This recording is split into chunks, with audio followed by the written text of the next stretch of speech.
अस्सलाम वालेकुम व्यूअर्स। आज हम जो टॉपिक डिस्कस करने जा रहे हैं इसके बारे में बहुत कुछ आपने सुना होगा, लेकिन बहुत कम लोग इस बारे में जानते हैं। ये कायद-ए-आज़म मुमताज़ जिन्ना की 11 अगस्त 1947 की स्पीच है जो उन्होंने फर्स्ट कॉन्स्टिट्यूंट असेंबली के सामने की है। इसके बारे में आप लोगों को आइडिया तो होगा, लेकिन वो इस तरह है कि आप लोगों ने एक लफ्ज़ सुना होगा जो बार-बार आपके सामने दोहराया जाता है कि Muslim ceases to be Muslim and Hindu ceases to be Muslim in Pakistan. ये लफ्ज़ कहा जाता है कि कायद-ए-आज़म मुमताज़ जिन्ना किस तरह के एक मुल्क चाहते थे, इस्लामी रियासत चाहते थे या सेक्युलर स्टेट चाहते थे। बार-बार ये डिबेट हर जगह की जाती है और बार-बार जो है इसमें ये चीज़ समझ नहीं आती। तो बार-बार ये बात की जाती थी कि जिन्ना किस तरह का पाकिस्तान चाहते थे। तो इसमें हम देखते हैं इसमें पूरी स्पीच में वो क्या कहते हैं, वो सिर्फ़ यही बात करते हैं कि इस तरह की चाहिए। तो क्या कहना चाहते हैं वो असल में अब पूरी स्पीच हम देखते हैं। उसमें देखेंगे, हम उसको डिस्कस करते हैं, हमें समझ आएगी कि जिन्ना जो है असल में क्या कहना चाह रहे थे और क्या किस तरह का पाकिस्तान था, क्या कुछ नहीं था, कौन-सी बात थी जिसको इस स्पीच से गायब किया गया और बहुत कम डिस्कस किया जाता है। और इस स्पीच के बारे में जो बहुत इम्पोर्टेंट स्पीच है, इसको इग्नोर किया गया, ना पढ़ाया जाता है, ना इस पे डिस्कशंस होती हैं। तो हम देखते हैं कि इसमें होता क्या असल में। तो सबसे पहले जो है ये पाकिस्तान की पहली आइन आइन साज़ असेंबली होती है, जिसका काम ये होता है कि वो पाकिस्तान के लिए कॉन्स्टिट्यूशन बनाए। इसकी सदारत जो है कायद-ए-आज़म मुमताज़ जिन्ना करते हैं, वो उसके प्रेज़िडेंट होते हैं। तो जो स्पीच है वो जब स्टेज पे आते हैं तकरीर करने के लिए, तो सबसे पहले वो जो है क्या करते हैं, वो सारे लोगों का जो है शुक्रिया अदा करते हैं, जो कॉन्स्टिट्यूंट असेंबली के मेंबर्स होते हैं कि आप लोगों ने मुझ पे एतमाद किया और मुझे जो है इस असेंबली का प्रेज़िडेंट आपने नॉमिनेट किया, सिलेक्ट किया। इसके बाद लोगों का शुक्रिया अदा करते हैं कि उन्होंने मुझ पे भरोसा किया और मुझे इस काबिल समझा कि इस कौम को मैं लीड करूँ, इस कौम को मैं यहाँ तक लेके आऊँ। तो सब लोगों का वो शुक्रिया अदा करते हैं कि जिन्होंने उन पे भरोसा किया, एतमाद किया और उन्हें इस पोज़ीशन के लिए चूज़ किया as president of constituent assembly और as leader of the new state of Pakistan, ठीक है? तो ये चीज़ है, वो पहले सबसे पहले शुक्रिया अदा करते हैं लोगों का कि आपका बहुत-बहुत शुक्रिया कि आपने मुझे इलेक्ट किया। उसके बाद क्या करते हैं, इसके बाद वो पार्टीशन के बारे में थोड़ी-सी डिस्कशंस जो होती है, थोड़ा-सा बताते हैं। वो बताते हैं कि जो पार्टीशन थी, लोग ये कह रहे हैं, एतराज़ात कर रहे हैं, पार्टीशन क्यों की, जिन्ना ने क्यों तक़सीम किया। तो बताते हैं कि पार्टीशन जो है बहरहाल में होनी थी। उसकी वजह ये है कि हिंदुस्तान में मुस्लिम्स और हिंदूज़ 2 बड़ी मेजर कौमें थीं। ये किसी तरह एक-दूसरे के साथ रह नहीं सक रही थी और ना रहने की वजह से हर वक़्त फ़साद हो रहे थे, कॉन्स्टिट्यूशन में मसला आ रहा है। आप किसी लैंग्वेज पे मुत्तफ़िक नहीं हो सकते, कहीं पे आप राइट्स पे मुत्तफ़िक नहीं होते कि मुसलमानों को क्या मिले, हिंदुओं को क्या मिले। जब एक छोटी-छोटी बातों पे आप एग्री नहीं कर सकते और इतनी बड़ी 2 कम्युनिटीज़ हैं, वो नहीं रह सकती, तो इसका हल क्या होगा? इसका हल कुछ नहीं हो सकता। हर बार डेडलॉक होगा, हर बार लड़ाई-झगड़े होंगे, हर बार बाहर से बंदा आके हमारे ऊपर रूल नहीं करेगा। क्या आप यही चाहते हैं कि आपस में घर के मसले हम खुद हल ना करें और बाहर से एक बंदा है हमारे ऊपर इम्पोज़ करे? यही तो हो रहा था, जब ब्रिटिश आपको चांस देती थी कि आप पार्ट कॉन्स्टिट्यूशन बनाएँ, तो आप नहीं बना सकते थे। क्या होता था, बाहर से जो आता था आप उसको एक्सेप्ट करते थे। तो कहते थे जो इसका हल था वो सिर्फ़ पार्टीशन में ही था। क्या आप अलग अपने हिसाब से, हिंदू जो चाहते हैं वो अपना बनाएँ, मुसलमान जो चाहते हैं वो अलग अपने हिसाब से बनाएँ। तो ये पार्टीशन ही सॉल्यूशन थी, ये इसके अलावा कोई हल था ही नहीं इसका। तो इसके बाद फिर वो बताते हैं कि जब अच्छा पाकिस्तान बनता है, तो पाकिस्तान वो कहते हैं तो बना। अब हमारे सामने 2 चीज़ें हैं जो कॉन्स्टिट्यूंट असेंबली मैंने बनाई है, जो बन चुकी है, उसके 2 इम्पोर्टेंट काम हैं। सबसे पहला काम क्या है कि वो पाकिस्तान के लिए एक आइन बनाए, एक कानून बनाए। सबसे इम्पोर्टेंट काम पहला इसका ये है कि एक कॉन्स्टिट्यूशन बनाएँगे। और दूसरा काम इसका क्या है? दूसरा ये है कि ये अब बाइख्तियार एक इदारा है। इससे पहले क्या था, ब्रिटिश की सरपरस्ती में आप काम करते, लेकिन अब सारे इख्तियारात आपके ऊपर, अब सारी ज़िम्मेदारी आपके ऊपर है। तो मतलब आपको बहुत एहसास से, बहुत ज़िम्मेदारी से अब काम करना है। अब वो कहते हैं कॉन्स्टिट्यूंट असेंबली का हम सबकी जो ज़िम्मेदारी है वो क्या है सबसे पहले? वो कहते हैं सबसे पहले जो ज़िम्मेदारी आती है, आपको फ़राइज़ दिए जाते हैं, उसके साथ ज़िम्मेदारी आती है। अब रियासत की ज़िम्मेदारी और फ़राइज़ दोनों आपके ऊपर है। सबसे पहले गवर्नमेंट की ज़िम्मेदारी, जो इस टाइम कॉन्स्टिट्यूंट असेंबली है, ज़ाहिर है कोई और उस तरह गवर्नमेंट नहीं बनी। तो ये जो कॉन्स्टिट्यूंट असेंबलीज़ में मेंबर्स हैं, उनकी ज़िम्मेदारी है सबसे पहले कि लॉ एंड ऑर्डर सिचुएशन को मेंटेन करें। लॉ एंड ऑर्डर सिचुएशन को किस तरह मेंटेन करें? वो कहते हैं इस तरह अपने कानून की बालादस्ती कायम करें कि लोगों की ज़िंदगियाँ, सबसे पहले आप देखें ज़िंदगी की बात करते हैं। लोगों की ज़िंदगी इम्पोर्टेंट है, उसके बाद उनकी माल, जो उनकी प्रॉपर्टीज़ हैं वो इम्पोर्टेंट है और मज़हबी बिलीफ्स जो हैं। रियासत का सबसे पहला काम है कि वो लोगों की इन 3 चीज़ों की प्रोटेक्शन करें। पाकिस्तान बनते ही आपने ये 3 ज़िम्मेदारियाँ सबसे पहले पूरी करनी है। लोगों की ज़िंदगी, माल और मज़हबी आज़ादी, जो इसकी अकीद है। मतलब पाकिस्तान में ये ना हो कोई घूम रहा है उसको आप बिला वजह मार दें, कत्ल हो, नहीं। किसी की प्रॉपर्टी पे कब्ज़ा करें, नहीं। और लोगों के जो बिलीव्स होंगे आप उनको प्रेशराइज़ नहीं करेंगे, डराएँगे नहीं कि आप अपने बिलीफ चेंज करें, लोग अपने बिलीव्स ज़ाहिर ना कर सकें। तो वो कहते हैं ये जो मुल्क बनेगा इसमें ये 3 चीज़ें सबसे इम्पोर्टेंट होंगी, जो आप देखिए अनफॉर्चुनेटली पाकिस्तान में आजकल सबसे नुकसान में जा चुकी हैं। तो पहली जो जिनाह जो कायद-ए-आज़म मोहम्मद अली जिन्नाह जो पाकिस्तान चाह रहे थे, जिसमें जो चीज़ चाह रहे सबसे पहले वो ये चीज़ चाह रहे थे। उसके बाद कहते हैं second is bribery and corruption. दूसरी चीज़ वो कहते हैं जो जिससे हमने लड़ना है वो रिश्वतखोरी और हरामखोरी है। और वो कहते हैं ये एक ज़हर की तरह है, या ऐसा जैसे ज़हर जिस्म में फैलता जाता है और इलाज नहीं किया वो पूरे इंसान को मार देती है। इसी तरह जो है करप्शन, रिश्वतखोरी और हरामखोरी जो है, ये भी एक ज़हर की तरह अगर इसको नहीं रोका गया, ये पूरे मुल्क के अंदर फैल जाएगी और पूरे मुल्क को ले डूबेगी। और देखिए अनफॉर्चुनेटली पाकिस्तान में ये चीज़ फैल चुकी है। कायद-ए-आज़म जिन्ना शुरू में इस चीज़ को समझ सके और उन्होंने कंट्रोल समझाया भी इसको रोकें, लेकिन उनके जो सक्सेसर्स थे उस चीज़ को नहीं रोक सके और ये बहुत ज़्यादा बढ़ गई और ये ज़हर बहुत ज़्यादा फैल चुका। एक और चीज़ जिसको वो हाइलाइट करते हैं जो आजकल बहुत नज़र आती है लेकिन उस पर गवर्नमेंट एक्शन नहीं लेती, वो ब्लैक मार्केटिंग है। वो कहते हैं ब्लैक मार्केटिंग जो है लानत है। ब्लैक मार्केटिंग में उसको डिटेल में काज़ी जिन्ना डिफाइन करते हैं, वो कहते हैं वो क्यों लानत है? वो कहते हैं जब देखें कहीं पे खाने की किल्लत आ जाती है, फूड की, दवाई की, किसी चीज़ की, जब ज़रूरत पड़ती है तो ब्लैक मार्केटिंग में क्या होता है उसी टाइम उसको छुपा लिया जाता है ताकि रेट बढ़ जाए। वो कहते हैं लोग खुद उस टाइम सफ़र कर रहे हैं, तकलीफ़ में, खाने-पीने की अशिया कम है या आपकी ज़रूरत की अशिया कम है, आप उसको छुपाते हो कि मुनाफ़ा कम है। तो एक बात याद रखिए लोगों को मार डालने में, उनको कत्ल करने में, उनको तकलीफ़ देने में आप बराबर के शरीक हैं। तो इसलिए जो है ये एक बहुत बड़ी लानत है और जो इसमें शामिल है उसके ऊपर बहुत सख्त कार्रवाई की जाए। जिस पाकिस्तान में भी देखिए पेट्रोल का बहरान क्रिएट किया जा रहा है, गंदुम का, आटे का। अब क्या होता है तो सही लेकिन लोग क्या करते हैं, लोग तकलीफ़ में अपनी ज़ात के फ़ायदे के लिए सब छुपा लेते हैं। तो कायदे मुहम्मद जिन्ना कहते हैं ये एक बहुत बड़ी लानत थी और आगे उसी स्पीच में वो कहते हैं कि गवर्नमेंट जो इसके खिलाफ बहुत सख्त एक्शन ले और जो इसमें इन्वॉल्व हो उसकी सज़ा वो हो जैसे एक बंदा अगले बंदे को मारने की कोशिश करता है। क्योंकि आप तकलीफ़ में किसी की तकलीफ़ का फ़ायदा उठा रहे हो, सिर्फ़ अपनी ज़ाती फ़ायदे के लिए। तो वो इस चीज़ को भी हाइलाइट करते हैं, जो कि हमारे सक्सेसर जो है इसको नहीं समझ सके। आगे जाके वो कहते हैं evil of nepotism and jobbery. Nepotism और जॉबरी में जो है ये 2 टर्म्स यूज़ करते हैं। नेपोटिज्म ये जो आप अपने अज़ीज़-ओ-अक़ारिब जो है रिश्तेदार हैं उनको आगे ले आते हो और जॉबरी ये कि ओहदे पे जॉब पे रहते हो आप अपनी ज़ाती जो है सहूलियात जो उनको बराबर करते हैं। जैसे हमारी तरफ से पाकिस्तान में लोग गवर्नमेंट जॉब्स में आते हैं तो सबसे पहले अपनी आप देखिए उनकी लाइफ़स्टाइल सारी ऊपर चली जाती है। वो कहाँ जाती है? क्योंकि जॉब पे आके सारी जो मराहत है सरकार की वो अपने फ़ायदे के लिए यूज़ करते हैं। और इसी तरह हमारे यहाँ किसी का रिश्तेदार हो, अज़ीज़ हो तो उसको बहुत ज़्यादा फ़ेवर मिलते जाते हैं। तो कायदे-ए-आज़म जिन्ना कहते हैं ये 2 चीज़ें पाकिस्तान में नहीं होनी चाहिए। जॉब पे रह के अपनी ज़ात के लिए फ़ायदा उठाना और अपने पावर में रह के कहीं पे अपने जो रिश्तेदार वगैरह उनको फ़ायदा देना, ये नहीं होने चाहिए। This evil must be crushed relentlessly. वो कहते हैं इस बुराई को मतलब सख्ती से ख़त्म करना है हमने। ये उनकी सोच होती है। आप देखिए ये सारी बातें मैं कोई नहीं बताता, वो ये कह रहे हैं, I want to make it quite clear that I shall never tolerate any kind of jobbery. तो कहते हैं कि मैं बहुत वाज़ेह तौर पर आप लोगों को समझा दूँ कि मैं इस तरह की चीज़ बर्दाश्त नहीं करूँगा कि किसी ने जॉब पे रह के अपने ज़ात को फ़ायदा दिया या अपने जो रिश्तेदार वक़ाबिल उनको सामने ले आया। और कोई अगर किसी ने ये कोशिश की और एनी इन्फ्लुएंस डायरेक्टली और indirectly brought to me upon me, अगर इस तरह की कोई भी सिफ़ारिश अगर आप मेरे पास ले आए या इसको डिफेंड करने की कोशिश की, एक बात ज़हन में रखना मैं इसको कभी भी बर्दाश्त नहीं करूँगा। तो यहाँ से आप देखें वो किस तरह का पाकिस्तान चाह रहे हैं, किस तरह की वो इंस्ट्रक्शंस दे रहे हैं, क्या कुछ वो इस मुल्क के लिए सोच रहे हैं। फिर आगे हो जाते हैं people who do not quite agree with the division of Indian and the partition of the Punjab and Bengal.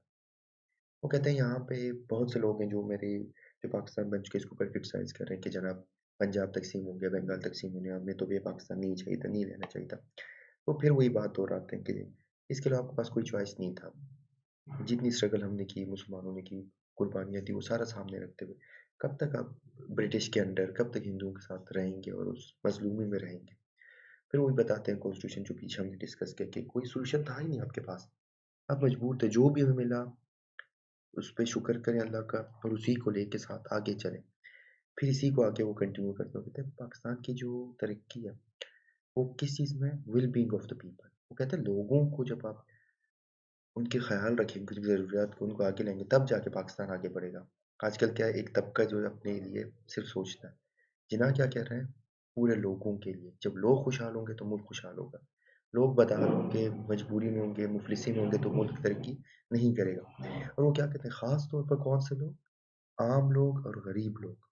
आप ये देखिए, वो कहते हैं जो आम लोग और गरीब हैं, जब इनके लिए आप काम करेंगे मुल्क तब तरक्की करेगा। वो ये नहीं कहते कि आप अशराफिया के लिए काम करें, आप किसी इदारे के लिए काम करें, इसके लिए वो कहते नहीं, गरीब लोग और आम लोगों के लिए आप काम करेंगे तब जाके मुल्क तरक्की करेगा। तो पाकिस्तान की तरक्की का राज़ वो बता रहे हैं कि इस चीज़ में, ना कि बाकियों में कि जनाब 10 लोग जा रहे हैं उनके लिए आलीशान रोड बनाया चाहिए, नहीं, वो कहते हैं जो अवाम और गरीब लोग हैं, जो उनकी ज़रूरत है, आप उनको टारगेट करके पूरी करें, तब जाके आपका मुल्क तरक्की करेगा। और ये कैसे होगा? If you will work in cooperation, इसके लिए आप सबको मिल के काम करना पड़ेगा। फॉरगेटिंग द पास्ट, माजी में जो कुछ हो चुका वो सारा भूलना पड़ेगा। अब इसमें हिंदू मुस्लिम जो सबको कह रहे हैं, माजी में जो हो चुका उसको भूल जाए, नया मुल्क है, नया स्टार्ट लें आप। Burying the asset, you are bound to succeed, जब ये आप करेंगे, पास्ट को भूल जाएंगे और अच्छी तरीके से लेके फ्यूचर टारगेट को सामने रखेंगे और मुत्तफिक होकर काम करेंगे, तब जाके आप आगे जाएंगे। लोग कहते हैं इस चीज़ को कैसे आप रियलाइज करेंगे, कैसे कंटिन्यू करेंगे? No matter to what community you belong, no matter what relations you had with one in the past, no matter what is his color, caste or creed, is first, second, and the last citizen of state with equal rights, privileges, and obligations. There will be no end to the progress you will make. वो कहते हैं इस चीज़ को हासिल करने के लिए आपको ये नहीं देखना कौन किस कम्युनिटी से बिलोंग करता है, उसका कबीला कौन सा है, आपके उसके साथ पास्ट में ताल्लुकात क्या थे, उसका रंग कैसा है, उसका नस्ल कैसा है। सिर्फ आपको इस चीज़ को ज़हन में रखना है, पहली और आखिरी चीज़ वो पाकिस्तान का एक शहरी है। मतलब जो कोई पाकिस्तान का शहरी होगा फिर आप नहीं देखेंगे उसके रंग क्या है, उसकी नस्ल क्या है, उसका मज़हब क्या है, आप कुछ भी नहीं देखेंगे। आप सिर्फ ये देखेंगे वो पाकिस्तान का शहरी है। जो पाकिस्तान में रहता है उसको सारे हुकूक हासिल होंगे पाकिस्तान के शहरी होते हुए। अगर ये चीज़ आप करेंगे तो तब जाके आपका मुल्क आगे तरक्की करेगा। तो इस चीज़ को फिर आगे कहते हैं, वो कहते हैं पाकिस्तान की अगर बात करते हैं आप, तो आप देखते हैं पाकिस्तान के अंदर मुसलमानों में हमारे पास पठान, पंजाबी, शिया, सुन्नी ये सारे लोग हैं। और हिंदू में ब्राह्मण्स, वैश्य, कश्मीरीज़, बंगालीज़, मदरसों ये सारे। इन सबको ख़त्म करने का तरीका ये आप एक साथ होके एक सोचिए। सिटीज़न्स की आप बात करें, सिटीज़नशिप की बात करेंगे तो ये सारी डिफरेंसेस जो हैं ख़त्म हो जाएँगी। आप किसी भी सिटी कौम से ताल्लुक़ रखें, मज़हब से रखें, जो भी है, लेकिन आप पाकिस्तान का जो सिटीज़न है, जो राइट्स एक सिटीज़न को सारे मिलेंगे तो ये मसला ही हल होगा। लेकिन अगर बार-बार आप इस चीज़ को हाइलाइट करेंगे कि मैं ये हूँ, तो मैं वो हूँ, मेरा मज़हब ये है, तो फिर ये मसला कभी हल नहीं होगा। आपको सबको इस मुल्क के अंदर as a citizen, as a इंसान देखना है। फिर आगे कहते हैं no power can hold another nation specially. फिर ये पीछे हुई बात करते हैं, वो कहते हैं कि अगर ये बात की जाती थी कि पार्टीशन ना की जाती है तो वो कहते हैं हिंदुस्तान के अंदर टोटल 400 मिलियन जो है लोग थे जो ब्रिटिश के अंडर थे, सब्जुगेशंस में थे और इस तरह मुस्लिम्स भी थे। तो वो कहता है आप उनको कैसे एक साथ रखेंगे? कब तक इस इतनी बड़ी आबादी को कैसे आप एक साथ रखेंगे? और इनको कंट्रोल रखना भी मुश्किल है और इनके ऊपर हुकूमत भी बहुत हद तक करना मुश्किल है। तो इसलिए आपके पास एक ही सॉल्यूशन है, वो बेहतर है आप पार्टीशन करें। फिर आगे वो कहते हैं इन सब चीज़ों से हमने क्या सीखा इतने अरसे में? वो कहते हैं हमने ये सीखा इन सब चीज़ों से कि यू आर फ्री, आप आज़ाद हैं, आप आज़ाद हैं अपनी मंदिर जाने के लिए, आप आज़ाद हैं मस्जिदों में जाने के लिए या कोई भी आपकी इबादत गाह क्योंकि पाकिस्तान शुरू में बनता है तो 48 में कराची में यहूदी भी होते हैं, तो यहूदी भी हैं वहाँ पे मौजूद हैं, हिंदूज़ भी हैं, क्रिश्चियंस भी हैं, बुद्धिस्ट बहुत सारे लोग हैं जो छोड़ के चले जाते हैं। वो कहते हैं पाकिस्तान में सारे आज़ाद हैं, किसी को ये डर नहीं होना चाहिए कि मैं मंदिर जा रहा हूँ तो मुझे मुसलमान मार डालेंगे, अगर मैं मस्जिद जा रहा हूँ कोई हिंदू मुझ पे हमला करेगा, नहीं। आपकी जो इबादतगाह हैं वो सारी महफूज रहेंगी, आपने जहाँ जिस इबादतगाह में जाना है अपनी मज़हब के हिसाब से आप आज़ाद हैं, आप जा सकते हैं। You may belong to any religion, आपका ताल्लुक किसी मज़हब से हो सकता है या किसी फिर कास्ट से हो सकता है या क्रीड नस्ल से हो सकता है। पाकिस्तान को, रियासत पाकिस्तान को इस चीज़ से कोई ताल्लुक नहीं है। स्टेट इस चीज़ को नहीं देखेगी कि आपका मज़हब क्या, आपकी ज़ात क्या, आप किस कबीले से हैं। रियासत सिर्फ ये देखेगी कि आप उसके एक शहरी, एक सिटीज़न। इसकी मिसाल वो देते हैं, वो कहते हैं अगर हम इस चीज़ में पड़ गए कि मुसलमान, हिंदू, क्रिश्चियंस, सिख, पंजाबी, बलोच, मीर वगैरह एटसेट्रा एटसेट्रा। तो फिर वो इंग्लैंड की मिसाल देते हैं, आप कहते हैं इंग्लैंड को देखें किसी दौर में जो है वहाँ पे क्रिश्चियनिटी में रोमन्स, कैथोलिक्स थे, वो एक दूसरे से लड़ते थे। कभी रोमन जो हैं अपना प्रोटेस्टेंट्स और कैथोलिक्स जो थे, कैथोलिक्स प्रोटेस्टेंट्स को परसिक्यूट कर रहे हैं, जुल्म कर रहे हैं, फिर प्रोटेस्टेंट जो है कैथोलिक्स पे कर रहे हैं। ये बहुत चलती रही, लेकिन अब क्या हुआ लास्ट में? जब इस टाइम ये 47 में बात कर रहे हैं। वो कहते हैं अब इंग्लैंड में आप जाएँ आपको ये नज़र आता है कि सारे जो हैं सिटीज़न्स हैं, इंग्लैंड के सिटीज़न हैं। आपको ये नज़र नहीं आएगा कि कोई कैथोलिक है, कोई प्रोटेस्टेंट क्या है, तो सिर्फ़ एक चीज़ नज़र आती है सिटीज़न। तो पाकिस्तान में भी यही ऑप्शन है, सिर्फ़ आप सिटीज़न्स की बात करें, ना कि किसी सेक्ट की बात करें, किसी मज़हब की बात करें, सिटीज़न्स की बात करें तो मुल्क भी तरक्की करेगा, लोग भी तरक्की करेंगे और बहुत सारे मसले हल हो जाएँगे। फिर आगे कहते हैं you will find that in course of time वो कहता है आप पाकिस्तान में फिर बाद में देखेंगे Hindus would cease to be Hindus Hindu Hindu नहीं रहेगा and Muslims would cease to be Muslim मुसलमान मुसलमान नहीं रहेगा not in the religious sense क्या कहते हैं मजहब के हिसाब से नहीं मतलब ये नहीं कि मजहब के तौर पे सबको हम खत्म कर देंगे कोई हिंदू भी नहीं होगा कोई मुसलमान भी नहीं होगा नहीं मजहब के हिसाब से हर किसी का अपना मजहब है वो रहेंगे लेकिन किस सेंस में नहीं रहेंगे इस सेंस में कि ये जो मजहब होगा उसका कीदा उसका ज़ाती होगा सियासत के अंदर पॉलिटिकल इलेक्शंस में आएंगे किसी चीज़ में आएंगे उसमें रियासत का कोई ताल्लुक नहीं है वहाँ पे सिर्फ सिटीज़न ऑफ पाकिस्तान देखा जाएगा मतलब पाकिस्तान के अंदर जो पाकिस्तान के शहरी होगा वो सिर्फ पाकिस्तान का शहरी होगा ये नहीं है कि वो हिंदू शहरी है या मुसलमान शहरी है या क्या नहीं सिर्फ एक मुस्लिम्स भी नहीं सिर्फ एक पाकिस्तानी शहरी है तो ये चीज़ जिना जो है वो पाकिस्तान में चाह रहे हैं वो इस तरह का पाकिस्तान चाह रहे हैं वो ये इंस्ट्रक्शंस गाइडलाइन दे रहे हैं कॉन्स्टिट्यूशन इस तरह बननी चाहिए इसको आप सामने रखें तो आपको समझ आएगी जो कॉन्स्टिट्यूशन बनती